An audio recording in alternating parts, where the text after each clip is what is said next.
আসসালামু আলাইকুম রহমতুল্লাহি ওবরাকাতু। আমার শখের টাইগার মুরগির খামারে কিছু হাঁস আছে, 3টা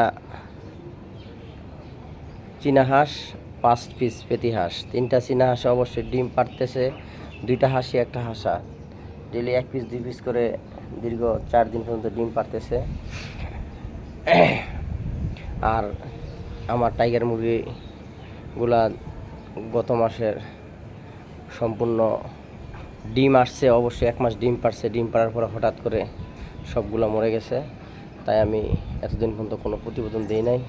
এখন চিন্তা করতেছি খামারটা একেবারে খালি পড়ে আছে, তাই খামারে আবার কিছু মুরগির বাচ্চা তোলার চেষ্টা করবো। বাকি আল্লাহ পাকের ইচ্ছা। খামারে অনেক দিন পরে খামারে আসলাম, তাই আমার 6তলা ফ্লোরে আমার এই খামারটা। দেখেন আমার হাঁসগুলো মাশাআল্লাহ দিন অনেক সুস্থ আছে। আমার মুরগিগুলো অবশ্যই সুস্থ ছিল, কি হয়েছে আমি নিজে জানি না। অবশ্যই মুরগিগুলো সুস্থ ছিল দেখলাম, তারপরে হঠাৎ একদিন সম্পূর্ণ মারা গেল। যাক, দুঃখের বিষয়, আর কি বলবো। এখন কি সমস্যা হয়েছে তাও আমি বলতে পারতেছি না। এখন হাঁসগুলো আছে, দেখি হাঁসগুলো, আমি মনে করছিলাম হাঁসগুলো মরে যাবে, কিন্তু হাঁসগুলো জীবিত আছে। কয়েক পিস হাঁস অবশ্যই মরে গেছিলো, আর বাকি হাঁসগুলো আছে। দেখি আবার কিছু টাইগার মুরগি বাচ্চা উঠানোর চেষ্টা করব কিছুদিনের ভিতরে। খামারটা কিছু কাজ আছে, বাতাসে ঝড় বা বৃষ্টিতে খামারটা এলোপাতালি হয়ে গেছে, এগুলো ঠিকঠাক করতে হবে আমার। আমি নিজে অসুস্থ।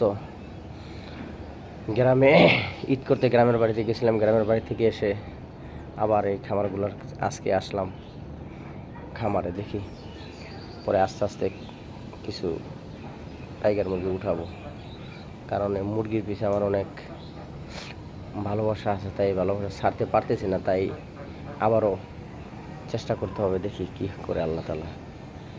অল্প কিছু তুলবো, এখন বেশি তুলবো না, অবশ্যই 200-300 পিস তুলবো আশা করি। আর হাঁসগুলো আছে, দেখেন হাঁসগুলো মোটামুটি মাশাআল্লাহ দিলে সুস্থ আছে। আমি ভাবছিলাম হাঁসগুলো মরে যাবে, কিন্তু তারপর হাঁসগুলো আছে, দেখি ডিম পারতেছে আল্লাহ দিলে। ছোট ছোট বাচ্চা ছিল দেশি হাঁসগুলা। আর এগুলো অবশ্যই বড় হাঁসই কিনছিলাম। একবারে প্রথমবারে ডিম পারছিল 17 পিস একটা হাঁসা। আবার আরেকটা হাঁসা আবার নতুন করে একটা কিনছিলাম 1000 টাকা দিয়ে। তাই আজকের মতো এতটুকুই আমি শেষ করলাম। তাই আমার খামারটা দেখে এলোপাতালি হয়ে গেছে, এলোপাতালিভাবে পড়ে গেছে। তাই আমি আবার টাইগার মুরগি বাচ্চা তোলার চিন্তা ভাবনা করতেছি। ছোট করে আবার করবো, বেশি করবো না অবশ্যই, দেখি বাকি আল্লাহ পাকের ইচ্ছা। তাই আপনারা আমার জন্য দোয়া করবেন।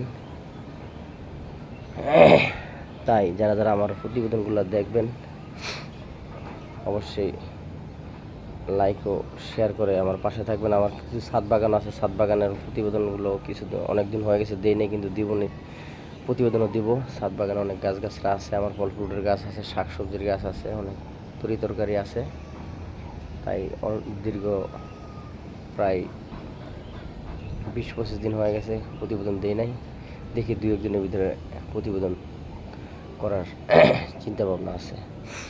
ছাদে অনেক এলোপাতাল হয়ে গেছে, ঝড় বৃষ্টি, যে ঝড় বৃষ্টি হয়েছে, ঝড় বৃষ্টির কারণেও ছাদে অনেক ক্ষয়ক্ষতি হয়েছে। গাছগাছরা কিছু ঠিক করেছি, তারপরে আবার নতুন করে কিছু গাছগাছরা লাগাবো। বিভিন্ন ধরনের ফল ফ্রুটের গাছ আছে। দেখেন আমার চীনা হাঁসগুলা, চীনা হাঁসগুলো আমি অবশ্যই খাবার দিচ্ছি গমের ভুসি, মিক্স খাবার, যেমন ধান, গম, ভুট্টা এগুলা, প্লাস ওই বাসায় খাবারের পর অতিরিক্ত খাবার থাকলে যেগুলা নষ্ট হয়ে যায় কিছু, ওগুলো খাবারও কিছু দিয়ে দিচ্ছি, আর অন্য কিছু খাবার দিচ্ছি না।